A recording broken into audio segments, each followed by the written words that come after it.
NEET paper leak और छात्रों पर पुलिस कार्रवाई के विरोध में एक दिन पहले बिहार बंद बुलाया गया था। लेकिन इस बंद के दौरान जो तस्वीरें सामने आई उसमें एक गंभीर छात्र आंदोलन को उलटकर थ्रिलर बना दिया। ये तस्वीर आप देखिए। तेज प्रताप की 24 घंटे वाली टाइमलाइन को समझिए आप। सुबह राम गुलाम चौक पर धरने पर बैठते हैं तेज प्रताप यादव।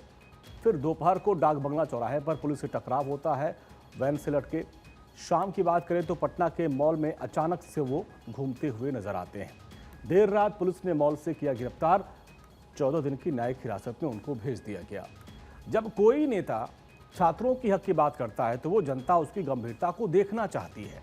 अब पटना के एग्जीबिशन रोड पर जब पुलिस ने मार्च रोका तो तेज प्रताप यादव पुलिस की गाड़ी के दरवाजे से लटक गए। मीडिया के कैमरे के सामने चिल्ला चिल्ला कर कहा कि छात्रों के अधिकारों के लिए हम जान भी दे देंगे। लेकिन इस पूरे हाई वोल्टेज ड्रामे का सबसे दिलचस्प मोड़ तब आया जब पुलिस की कस्टडी के कुछ ही घंटों के बाद तेज प्रताप यादव एक लग्जरी मॉल में घूमते टहलते एंजॉय करते नजर आए। अब सड़क पर संग्राम, फिर मॉल में आराम कर रहे हैं। सड़क पर नेताजी का रूप, इसके बाद पुलिस वैन से लटककर बयानबाजी, शिक्षा मंत्री के इस्तीफे की मांग की। मॉल में नेताजी का फिर आप देखिए क्या रूप था। पुलिस हिरासत के बाद मॉल में पहुंचे थे तेज प्रताप और भारी पुलिस बल ने मॉल में छापेमारी की और फिर उनको पुलिस स्टेशन लाया गया। हम युवा नौजवान के साथ खड़े हैं, कंधे से कंधा मिला करके, और अपने हक के लिए और अपने युवाओं के लिए हम मर मिटने के लिए तैयार हैं। तो सुना आपने, मर मिटने की बात कर रहे थे, लेकिन कुछ ही घंटे बाद मॉल में घूमने चले गए। बिहार बंद के दौरान सिर्फ नारे नहीं लगे, बल्कि डाक बंगला चौराहे के पास जमकर पथराव किया गया, उपद्रव किया गया। सरकारी काम में बाधा डालने के गंभीर आरोप में पटना पुलिस एक्शन में आ गई। मॉल से गिरफ्तारी के बाद शनिवार देर रात विशेष मजिस्ट्रेट के सामने सुनवाई हुई। अदालत ने किसी भी तरह की राहत देने के बजाय तेज प्रताप यादव को 14 दिन की न्यायिक हिरासत में जेल भेज दिया। अब पूरा मामला समझिए, किस मामले में फंस गए हैं वो।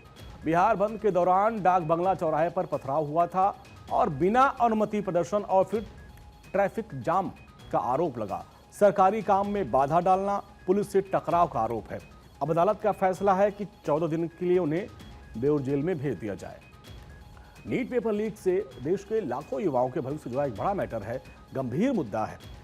छात्र सड़क पर हैं, अपने भविष्य की चिंता कर रहे हैं, लड़ाई लड़ रहे हैं। लेकिन जब राजनेता इस आंदोलन में कूदते हैं और वैन से लटकते हैं, फिर इसके बाद मॉल में शॉपिंग करने जाते हैं, घूमने की तस्वीर सामने आते हैं, तो सवाल उठता है कि क्या वाकई में उनके अंदर छात्रों को लेकर कोई दर्द था, या फिर मीडिया फुटेज लेने के लिए गए थे, मीडिया कवरेज बटोरने के लिए एक सियासी उनका पैतरा था।